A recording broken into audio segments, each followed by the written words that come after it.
જૂનાગઢ જિલ્લાના માંગરોળ નગરપાલિકાની ચૂંટણીનું પરિણામમાં ભાજપ અને કોંગ્રેસને 15 બેઠક મળી છે, જેને લઈને માંગરોળના નપામાં બીએસપી કિંગ મેકર સાબિત થશે એ પહેલેથી જ નિશ્ચિત હતું, જે અંતર્ગત બીએસપીના તમામ 4 ઉમેદવારોએ ભાજપને આજે સત્તાવાર રીતે સમર્થન આપી દીધેલ છે. જૂનાગઢ જિલ્લા ભાજપ કાર્યાલય ખાતે તમામ ઉમેદવાર હાજર રહીને સમર્થન આપેલ છે. માંગરોળ નપા ચૂંટણીમાં બીએસપીમાંથી ચૂંટાયેલા અબ્દુલ્લા મિયા સૈયદ તેમજ મોહમ્મદ મુસા હાજીબા તેમજ સબાના રાઠોડ તેમજ શક્તિના સરબદેએ આજે ભાજપને સમર્થન આપ્યું હતું. માંગરોળના એક વોર્ડમાં બીએસપીને જીત મેળવેલ. માંગરોળ નપામાં કુલ 36 બેઠકનો સમાવેશ થયો છે, જે ગઈકાલે જાહેર થયેલા પરિણામોમાં માંગરોળ નપામાં ભાજપ 15 અને કોંગ્રેસ 15 અન્ય એક અપક્ષને બેઠક મળેલ છે.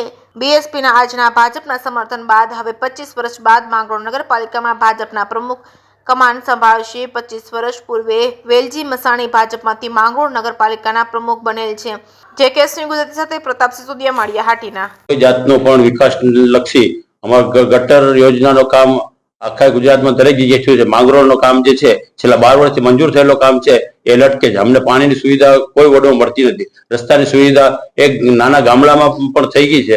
અમારા માંગરોળમાં કોઈ જાતની રસ્તાની સુવિધા કરવામાં આવેલ નથી. એ રીતે અમારે લાઇટની વ્યવસ્થા કોઈ જાતની થયેલ નથી. એકદમ બિલકુલ પછાત માંગરોળ હોય એવી રીતે મતલબ બહુ હાલત ખરાબ માંગરોળ. લોકોએ અમને મતલબ કીધું કે તમે લોકો ખાસ કરીને નગરપાલિકા ઉમેદવારી કરો, અમે તમારી સાથે છે. એટલે અમને બહુ સારી લીડ અને સારા મત આપી અને વિજય બનાવ્યો છે. અમે લોકો અત્યારે એવું નક્કી કર્યું કે અમે લોકો 4 જ છે, એટલે અમારે વિકાસ કરવા માટે અમે 4 તો કરી શકતા નથી. એટલે સરકાર બનાવીએ, સરકારની સાથે અમે રહીએ ને સરકાર કામ કરી સાથે રહીએ તો અમે વડાપ્રધાન નરેન્દ્રભાઈ મોદી સાહેબ, ભૂપેન્દ્ર મુખ્યમંત્રી સાહેબ તેમજ અમારા જિલ્લાના અહીંયા બધા આગેવાનો બધા સાથે મળી અને ટોટલ અમે જાણકારી મેળવી અને અમારા વિકાસનો કામ 100% અમને વિશ્વાસ છે કે અમે ટેકો આપશું એટલે અમારા વિકાસનો કામ ચોક્કસ થશે.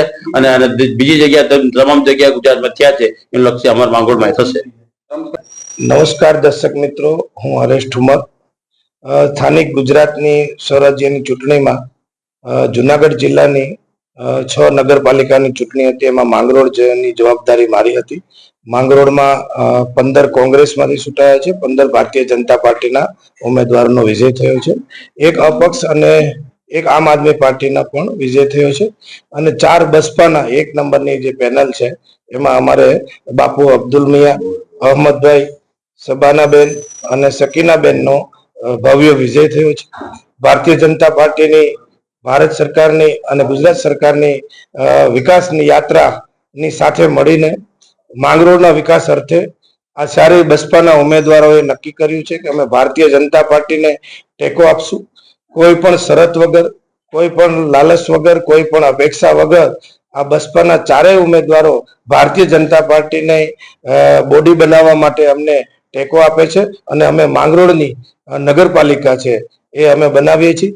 માંગરોળમાં છેલ્લા 25 વર્ષથી ભારતીય જનતા પાર્ટીનો પ્રમુખ કે ભારતીય જનતા પાર્ટીની બોડી નથી, પણ 25 વર્ષ બાદ ભારતીય જનતા પાર્ટીની માંગરોળની નગરપાલિકા બનવા જઈ રહી છે. ત્યારે ગુજરાતના વિકાસની સાથે, વિકાસની યાત્રા સાથે આ બહુજન સમાજ પાર્ટીના 4 ઉમેદવાર અમારી સાથે આવીને આ માંગરોળનો વિકાસ અર્થે આજે વિકાસ માટે જે આગવી પહેલ કરી છે અમે આવકારીએ છીએ, અભિનંદન પાઠવીએ છીએ અને માંગરોળની નગરપાલિકા બનાવવા જઈ રહ્યા છીએ. તો હરેશભાઈ, ખાસ કરીને તો આટલા બધા સક્ષમ તો ટિકિટ કેમ ન આપવામાં આવી પાર્ટી તરફ?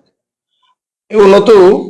એ તો પાર્ટીની ટિકિટમાં સ્થાનિક આગેવાનો અને એ બધા કહેતા હોય છે એ પ્રમાણે ટિકિટો આપતા હોય છે. અમુક વોર્ડોમાં અમે ઉમેદવારો લડાવ્યા જ નથી. અમુક ઉમેદવારો અમુક વોર્ડ જે છે એ કોંગ્રેસે પણ ત્યાં નથી લડાવ્યા, ત્યાં અમારી પણ બિનહરીફો થઈ છે અને અમુક વોર્ડમાં અમે પણ ભારતીય જનતા પાર્ટી ઉમેદવાર નતો લડાવ્યા, ત્યાં બસપાના ઉમેદવાર લડ્યા છે અને જીત્યા છે અને એ ભારતીય જનતા પાર્ટીની પ્રેરક ઉપસ્થિતિમાં અમારી સાથે જોડાયા છે. જોડતોડ નહીં, પણ માંગરોળના વિકાસ આ ઉમેદવારો છે ઈચ્છી રહ્યા છે. ઘણા વર્ષોથી હેરાન થઈ રહ્યા છે, માંગરોળની જનતા હેરાન થઈ રહી છે. 25 વર્ષથી લોકો પીડાય છે. ત્યાં રોડ, રસ્તા, પાણીની વ્યવસ્થાઓ નથી અને અમારી ભારતીય જનતા પાર્ટીની બોડી નહોતી, કોંગ્રેસની હતી અને એ બધું ધ્યાનમાં લઈને આ બસપાના ઉમેદવારોને એવું થયું કે ભારતીય જનતા પાર્ટીના શ્રેષ્ઠ નેતૃત્વમાં આપણે સાથે મળીને કામ કરીએ અને માંગરોળનો વિકાસ કરીએ, એના માટે જોડાયા છે. હવે આ લોકો